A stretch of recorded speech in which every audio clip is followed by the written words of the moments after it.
നമ്മള് ബേപ്പൂർ ഹാർബറിൽ നിൽക്കുന്ന ബോട്ടുകളെ കണ്ട, എല്ലാ ബോട്ടുകളും അടുപ്പിക്കാൻ വേണ്ടി കണ്ട തിക്കും തിരക്കും ഇടക്കിട്ട് ഇവര് ഇടക്കിട്ട് കയറേണ്ട. നമ്മളാണ് മുന്നിൽ കണ്ട നൈസിൽ അവര് ഇടക്കിട്ട് കയറേണ്ട. ഇതാണ് പണി. മറ്റേ നമ്മളെ ക്യൂ ഒക്കെ നിൽക്കൂലേ, ഇടക്കിട്ട് ക്യൂ ഇട്ട് നമ്മളെ കണ്ട ഇത് ക്യൂ ആണ് ഈ കാണുന്നത്. നമ്മളിതിന്റെ പുറകിലുണ്ട അവിടെ കണ്ട ബോട്ട് കണ്ട. അപ്പൊ ഇവര് ഇടക്കിട്ട് കയറണ്ട, ഈ ബോട്ട് ഇടക്കിട്ട് കയറി പോവാണ് കണ്ട. അങ്ങാടും ഇങ്ങാടൊക്കെ കിടക്കാണ് ബോട്ടുകൾ. അവിടെ നമുക്ക് കയറണം, അവിടെ ചെന്ന് നമുക്ക് ബോട്ട് അടുപ്പിക്കണം. അതിന് വേണ്ടിയാണ് ഈ കട നമ്മളെല്ലാവരും ചെയ്യണത്.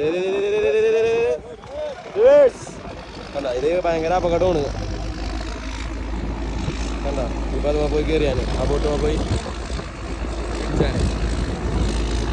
ബോട്ടുകൾക്ക് ബ്രേക്ക് ഇല്ല, പകരം റിവേഴ്സ് ഗിയർ ആണ്. അതുകൊണ്ട് ശ്രദ്ധിച്ച് കണ്ട് നമുക്ക് ഓടിക്കണം. പെട്ടെന്ന് നമുക്ക് അങ്ങനെ കയറ്റി കൊടുത്തു കഴിഞ്ഞാൽ നമുക്ക് പിടിച്ചു കൊടുത്ത് കിട്ടൂല. അവിടെ നിന്ന് റിവേഴ്സ് ഇട്ട് വേണം കറക്കാൻ. കണ്ട സൈഡ് മാറാം.